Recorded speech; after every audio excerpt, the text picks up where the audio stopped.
Alright, so I gotta go to work in like 5 minutes, but I'm gonna try to, I guess, put a video out for you guys, just showcasing some of the newer things that I've been working on.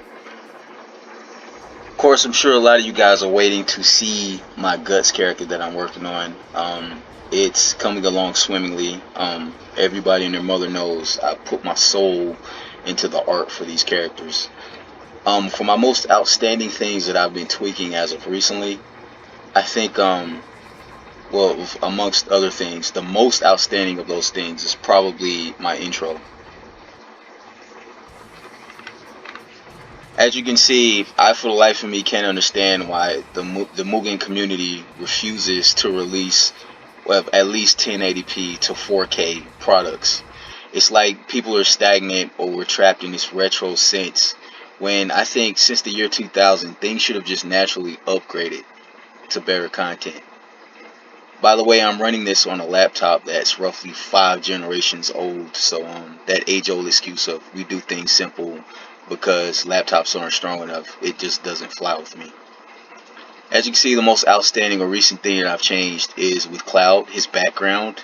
That Mako or whatever used to be animated. I made it stagnant. I made it stagnant because I didn't like the resolution of the GIF that I was using for that, so I replaced it with something that's 4K.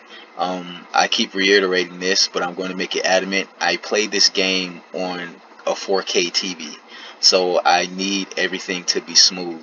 That means my animations, my frames, or rather, my characters are frame heavy.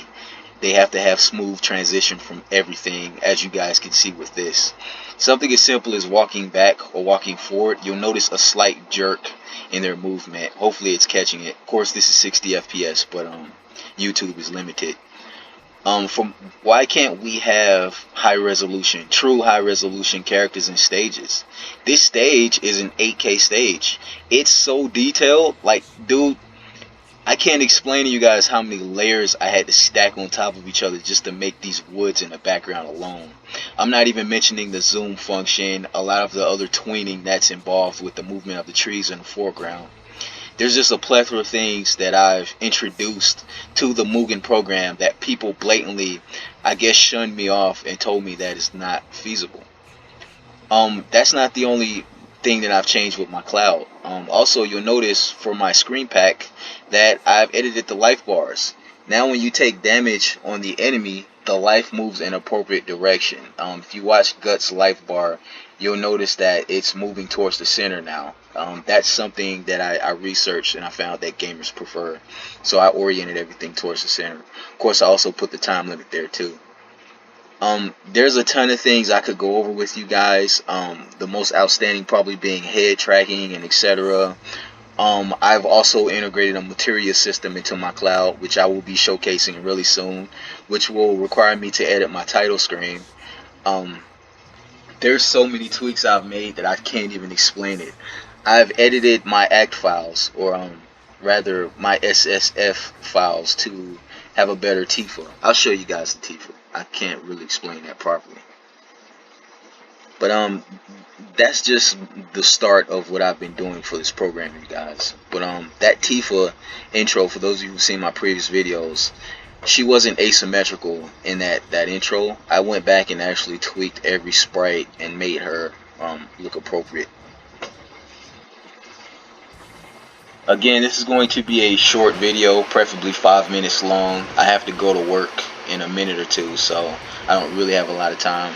But I promise to show you guys another moving video in the future with updates regarding Guts and Afro. As you can see on the left, there's my anime palette. It's basically cell shaded, and on the right is my personal palette. As you can see, that palette on the right is gradient heavy. I, for the life of me, don't understand why people are afraid to put gradients in their frames. And if the case is people aren't talented enough to integrate gradients, then I must be a freaking, I don't even know a term. I must be a prodigy. I must be rare or something. I don't know, dude. But I'm gonna hit F4 until we get the Tifa intro, so I can properly show you guys what I mean. There's Tifa. I don't like that cell shaded palette. Let's try the one on the right. There's Tifa. As you can see, she's asymmetrical now. She if you watch her arm closely, she's not wearing an elbow pad. But when I F4 and I go into the other side, you'll notice she's wearing an elbow pad. Also, her boots are different. Just minor tweaks to show you that this work is 100% asymmetrical, which again is another form of programming that people tend to avoid. I'm not sure if it's laziness, they want to produce fast, or they don't have the talent required to do so. But this video has been roughly 5 minutes, so I'm gonna just cut it short. I'll show you guys more work later, but I fully plan to integrate a material system into this FF7 remake cloud for Mugen. My guts is coming along swimmingly. As I said previously, I will be doing an update video for that. And for the people waiting on Afro Samurai, I have been tweaking that whilst working on these other two characters. That's about it. I'll talk to you guys later. Deuces.